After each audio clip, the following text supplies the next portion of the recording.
Save $100 and get yourself a free drone bonus coupon when buying yourself a new Micro Center computer in store. Check it out in the description down below. Hello everybody, we are here with your Dunk Daddy guide. We're going to be playing Odin here in the jungle. Odin used to be a pretty good pick. He's dropped off a lot. I would not say that he is particularly meta right now. He used to be a flex pick for solo support in jungle. He's almost entirely unplayable in the solo. Situationally though, still in support and in the jungle. And so we're going to be rocking him in the jungle. The number one thing that ends up mattering on Odin right now is CDR, CDR, CDR. So we're going to be starting off with our Assassin's Blessing, Tier 1 Mace, Health Pot, Hand of the Gods, and Blink is absolutely crucial for Odin. The ability we're going to get at level 1 is actually going to be our 1. There was a little bit of time where after Odin kind of got a little rework, his 3 was an amazing ability to just kind of scale up with, but it has gotten nerfed so many times in a row that your lunge is just simply the better ability to grab a level 1. So this is our movement ability on Odin. It is pretty simple. It is literally just a jump. When you land, you do damage. That's it. Now, it does have really, really good base damage on this ability. At level 1, it is going to do 120 damage, but that is it. There's nothing special else to this ability. It is simply a leap, so you can get over your walls and whatnot, and when you land on down, you crush everybody in that circle. The ability that we're going to get at level 2, and the ability that we will be maxing out first, is going to be our 2. This is Odin's best ability, and really, if you're going to make him work, it's going to be because of how strong this ability is. This is a shield Raven Shout. This ability puts a shield around your character for 100 HP all the way through to 400 HP. The shield will last up to 4 seconds on you. Now, when this shield runs out, when the timer expires, or if you combine it with a lunge, so if you combine it with your jump, then this ability will explode. It'll explode and it will do damage based on how much health the shield had remaining. So the more health the shield has remaining, the more damage it does, with an extra bonus, 15% damage if the shield has taken 0 damage. So for the max damage that the shield can do, you would look at the shield health and then plus an extra 15% if you hadn't taken any damage whatsoever on the shield. So your main form of damage on Odin is going to be popping your 2 for the shield and then boom, slamming down with your 1 for a giant burst combo, commonly referred to as Bird Bomb. Now at level 4, we are going to grab our first point in our 3rd ability. This is also going to be Odin's most complicated ability. This is going to have 3 stages to it. The first stage and the second stage will go by pretty quick, so you got to be very aware. First stage, second stage, third stage. That is how quickly it goes through these 3 stages. While you are channeling this ability,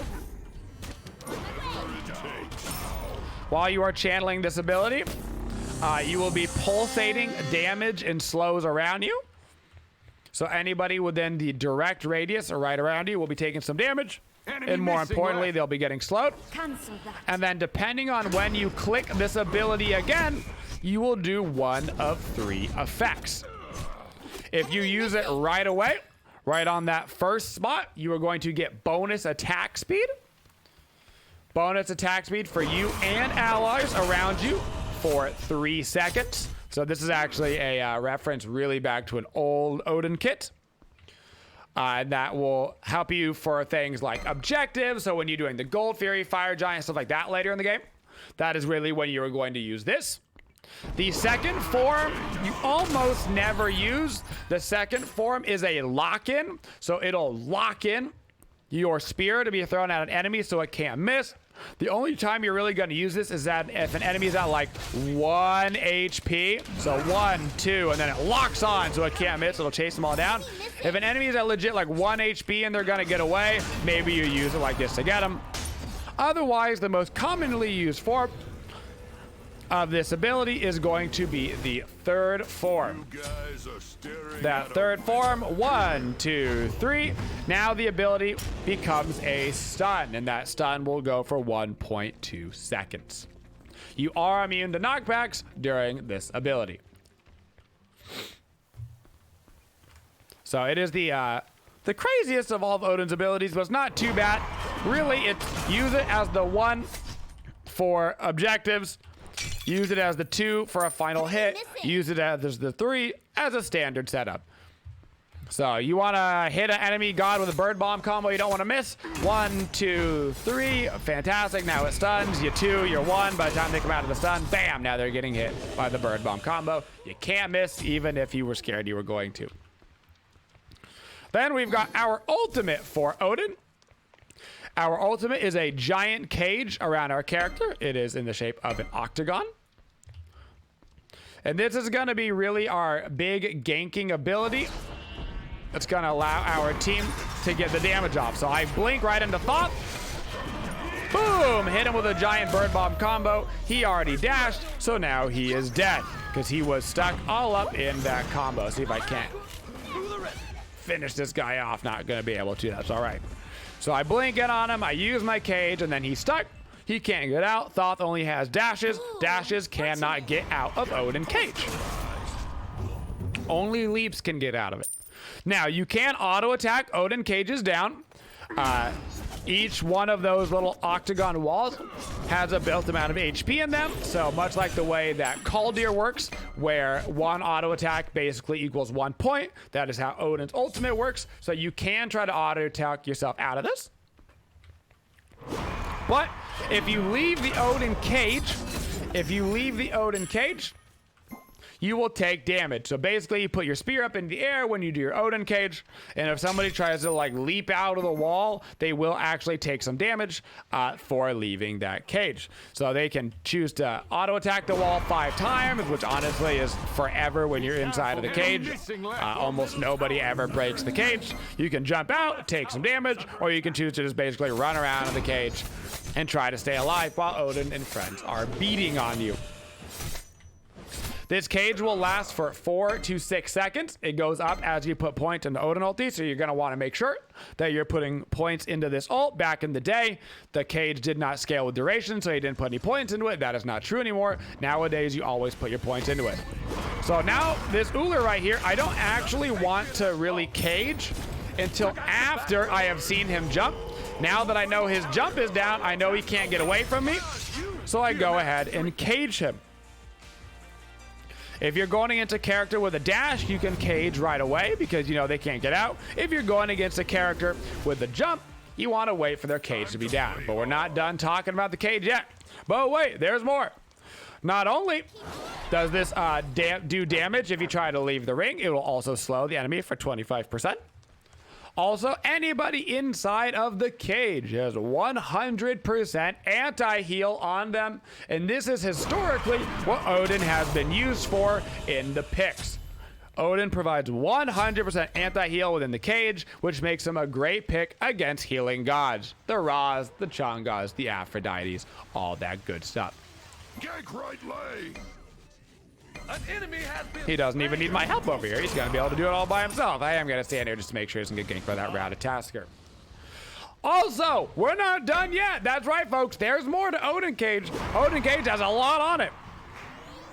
You can also see above my little passive bar, I've got this little Norse symbol. Norse symbol? I think it's a Norse symbol. That is because I got a kill while inside of Odin Cage. If you get kills while inside the Odin Cage, you are going to gain a physical power stack. You gain 5 power per stack. This can stack up to 10 times. So you can get up to 50 physical power from depths within your Odin Cage. That's a lot of potential physical power. Also, one of the reasons I prefer him in the jungle right now over all the roles is because you can actually get some pretty nice damage online on Odin. Finally, our passive. Another reason why we play him in the jungle. Our passive, Odin is empowered as he escorts fallen warriors to Valhalla. When an enemy god dies on the battlefield, anywhere, friendlies, enemies, doesn't matter, he becomes empowered and he gains bonus movement speed and power per stack. 8% movement speed, 4% power per stack. And this can stack up to 5 times. So if there's a lot of people dying around the map, you're just simply gaining power and movement speed, and that will last. So yeah, you can see I've got this little buff on me. My friend died over there. Haim is dead, but because Haim is dead, I am actually stronger right now and have increased power and increased movement speed. Pretty cool, huh? It's another reason why I like to do Odin a little bit more on the damage side of things, because he has all of these potential ways to gain bonus power. I'm going to begin to skedoodle away from this. And that is our Odin kit. Using my 2 before I walk over this, so it's going to blow up by the time that I get there. So we've got a standard start here, Jotun's Wrath for the CDR, and Warrior Tabi. So we get the 20% CDR, that is wonderful. Next up, I'm going to go into a Transcendence, going to give me a bunch of mana. Odin can have some mana problems, especially when you're spamming your abilities when you get that full CDR going. So in the jungle, I do like to get Transcendence on him in order to make sure I don't have any mana problems. Plus, it's going to bring us up to 30% CDR. On Odin, your standard combo is simply going to be your Bird Bomb. That is popping your 2 and then jumping and bursting down a target. Now keep in mind, that does mean that you are using both of your defensive abilities like right off the bat. You've used your leap to get in, and you've also used your shield to get in. So you are now kind of in a vulnerable spot.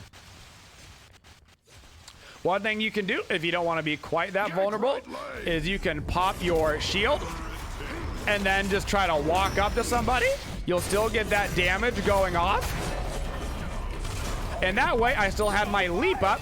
So if I wanted to jump away, I could have jumped away right there.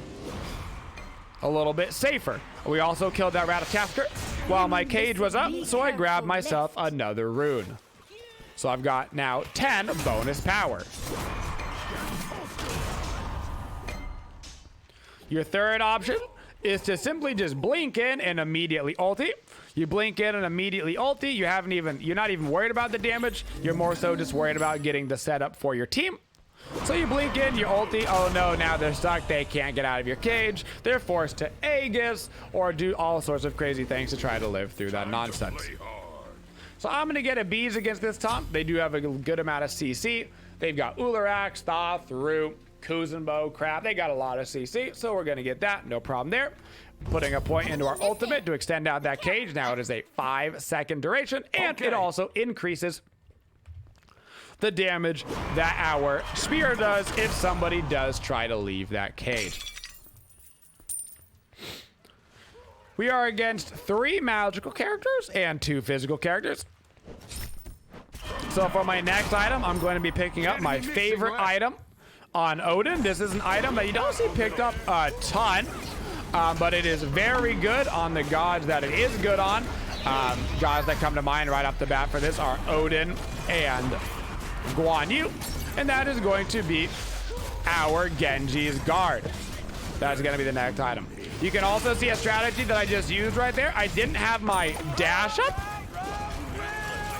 But I still wanted to get damage onto them with my shield. So I wait for my shield to just about proc, and then I blink right into them so I get a bunch of damage onto them. And by the time I did all that, my leap was also back up to bring me to safety if I needed it.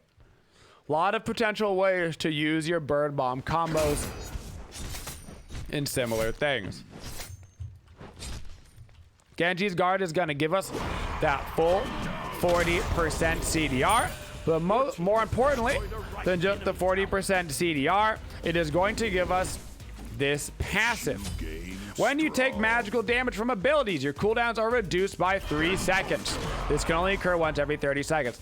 Well, our shield cooldown with full CDR is going to be really low, and shield cooldown does count down while it is on you. So a lot of abilities in Smite don't work like this, but the second I pop my 2, even though the shield is still on me, the cooldown is already going, meaning that there's really only 5 seconds of time that my shield is really down. Enemy ultimate down. I throw on a little bit more cooldown, plus that potential from the Genji's guard, and all of a sudden, my shield is up almost 24/7. It's crazy. Wow, what a good Scylla ult right on top of the rat. I'm not gonna dive into this because my shield is down. Don't want to use my jump to get away. I'm gonna start walking over towards the Uller in left lane. So your primary purpose on Uller jungle, well, ganking an Uller, on Odin jungle is, of course, you're farming your brains out, and just like everybody else, when your ultimate comes online, that's really when you are looking for the ganks. All right, Tasker is just gonna do a little ring around the rosy, so I'm not gonna super bother with it until he comes back out. Don't think I'm gonna be able to reach him, but I'm gonna give it a little go. Anyway, throw down a sentry ward over on gold. Your primary purpose, you're farming up, you're in the jungle, make sure you don't miss out on any of your camps. You'll want to fall behind XP. That ulti comes up, bada bing, bada boom, you're going for the gank. Who are you ganking on Odin? This is gonna get us into our matchups. You're looking to gank targets that do not have leaps. Targets that don't have a getaway skill, or targets that rely on a dash are your go-to. So for me this game, I have not spent a ton of time over in duo lane. I have spent most of my time in the mid lane. That is because Uller can jump out of my ring if he so desires. Yeah, he'll take some damage and be slowed, but he gets out of it. I can't build up my passive, and honestly, most of the time if you jump out of Odin cage, you're probably gonna live. Thoth, on the other hand, has absolutely no way to get out of my combo. Speaking of people that have no way to get out of my combo, Kuzenbo and Cthulhu, I do not mind using my cage on both of these boys because they also can't get out of it. Kuzenbo has a dash, Cthulhu has a dash. Pretty sure Thoth dashed into that, so I'm gonna jump right on top of him, pop my beads a little preemptively here to make sure that I don't get CC'd and all that. I gotta be worried about this Uller. But luckily, my Odin shield will keep me alive through all of that nonsense. Should probably also keep me alive through this purple buff as well, so I can grab a little bit of farm on the way out, even though I am being greedy. Speaking of being greedy, let's keep grabbing some farm on our way out. Our Assassin's Blessing is gonna heal us up. So for our matchups on Odin, you are picking Odin in 2 very specific situations. If you're playing in ranked, you're going to be picking Odin as almost always a 4th, 5th pick if you're picking him. If you're picking him in casuals, it is what it is. And so that means you're looking for lots of heals. Why lots of heals? Well, you've got 100% anti-heal built into your kit with your ultimate. So that's why it's good against that. So if you see a lot of Hell action, Aphrodite action, you see the Changa, you see whatever, right? Fantastic. You're going to be building yourself that Odin so you can counter their healing. Bada bing, bada boom. It's basically like a super jack cursed onk that comes up all the time. That's great. Secondarily, you're picking Odin in situations where the team has so many dashes or so many not movement abilities. Great example, Oleron. Oleron doesn't have a dash, right? But he doesn't have a movement ability at all, so he's stuck in Odin cage. Plus, he's got heals that he relies on, both in the form of lifesteal and his 3 that heals him. You stop all of that for Oleron, and he's stuck in your cage. He can't really even utilize his own ultimate nearly as much. Bada bing, bada boom. He's great against Oleron. He's great against Rama. He's great against Thoth. Any god that doesn't have a getaway skill or doesn't have a leap. That's what you're looking for. Now, don't be tricked.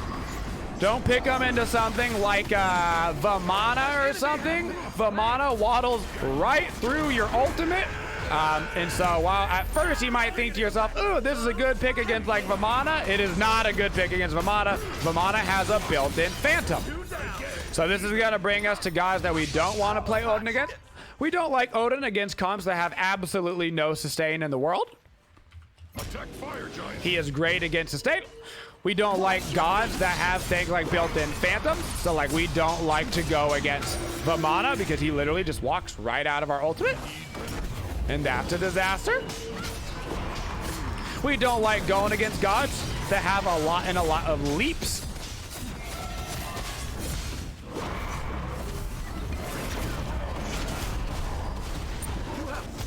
Oh my goodness. I gotta focus up in this fight really quick. That Cthulhu got yeeted into the absolute stratosphere. That was a great high mult right there to yeet the Cthulhu while we were doing Fire Giant. That was a wonderful play from the entire team. So nobody that can leap out of all of our stuff. We don't want to go against comps that are not reliant on sustain.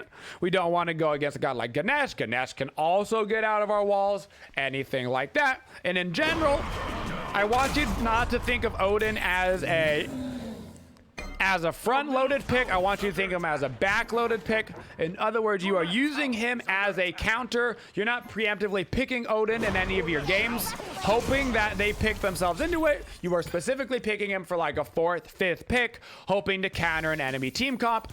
Maybe you communicate with your team in the lobby, so that way you can actually utilize Odin properly.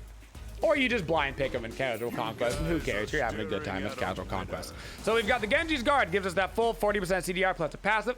We get our Void Shield, which is going to give us a little bit of defenses. After we get through some of the early game damage portions of Odin, we start to transition into a little bit more hybrid. You see this a lot with warriors in the jungle. Start off with a lot of damage, abuse your base damage, and then slowly transition into being a little bit more hybridy. Not quite as tanky as like a solo laner, but somewhere in between a traditional solo lane and mid lane build. So for us, that means we're gonna have the Genji's Guard, the Void Shield, and then we are going to grab a Sledge. Sledge, just a good overall item. Gives us power, gives us HP. Gives us all sorts of good stats, CCR, all sorts of wonderful stuff. Plus, of course, we get that awesome passive, get some even more protections. Now that we've got the Fire Giant, we've got a lot of XP and gold advantage. We're going to start shoving down the mid lane, and we're going to move ourselves into things like Phoenix fights. How you're looking to play Odin in the Phoenix fight is twofold. One, you can go super aggressive in the back line, and you can try to ulti away from the Phoenix, the team. So you're trying to get the enemy team to not be in range of defending their Phoenix, or you're playing back and you're sitting on top of your own teammates and you're waiting for them to do something very aggressive. And then after they do something very aggressive, then you're looking to cage somebody that was like diving your back line. So because that situation is not happening and we're absolutely wrecking them, I'm going to dive right into the backline.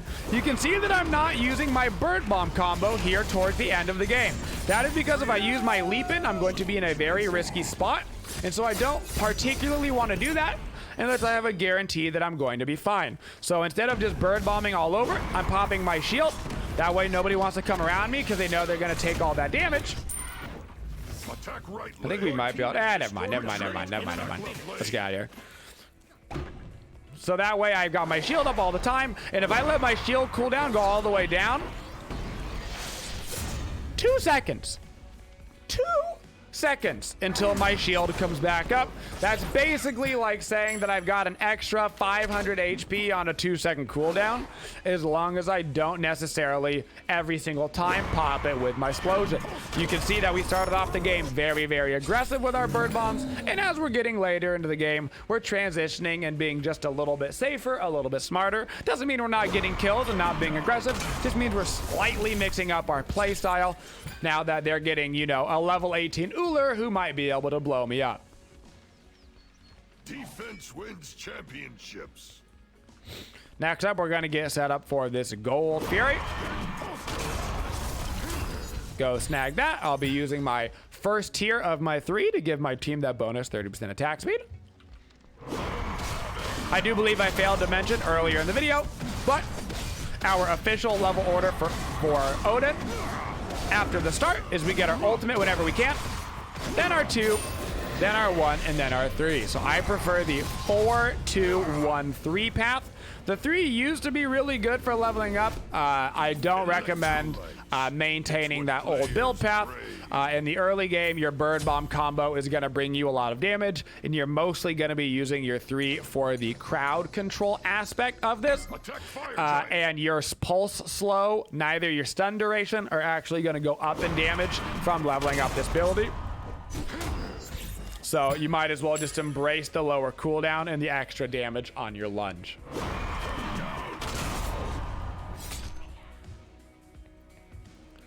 Moving over to more objectives. Our team needs to be careful over in left lane, but we can start up this fire giant. I will tank this. I'm simply just going to use my shield to tank this and be a little bit tankier than I actually am. So instead of using my leap right now, I'm just going to keep on holding, and then I can maybe try to use like a leap for secure. All right. Now we back it up. We get ready to go shove left lane. We get our beach ranked up. We get our blink ranked up. I've got a sentry ward. Now we head over to left lane. It is the farthest Phoenix away from the fire giant, so we want to get shoving over there. Plus, of course, there's a tier 2 tower left up. We want to get rid of that as well to reduce some of that Titan XP. Reminder, the Titan has bonus HP. The Titan has bonus HP for every tower and every Phoenix that are alive. For every single one that you remove, the Titan loses some HP.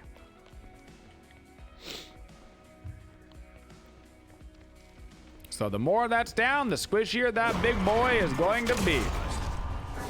That's why you always want to get all those towers down as well, typically before you're shoving for Phoenixes, because if you end up in a situation where you've got like 3 members down and you want to go see if you can kill their Titan, it's going to be a lot easier if you got rid of all that potential bonus HP that he could have. Here at the end of the game, I am making my priority target Thoth. They do have 1 Phantom Veil on their team.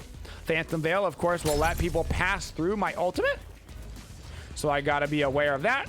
I'm not gonna use my jump aggressively. I'm just gonna look for a stun on Akuzumo. He interrupts me out of that. That's fine. My shield pops. That's okay. I took magic damage. My shield is literally back up before it ends. I'm ulting the Cthulhu in the back line, so that way he is actually stuck. They use their Phantom. That is fine. Popping my shield and walking toward the back line. I'm going to be on a little bit of peel duty right here.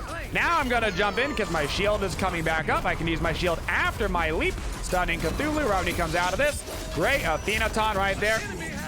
Once again, jumping in before using my shield. That way I can pop my shield afterwards. Watching out for the Uller stun, but I'm going to stun him. And we should be able to put down the Uller, head back out, grab our Phoenix, and put this game away. So you can see that almost exclusively, let's get that mid Phoenix and then the Titan.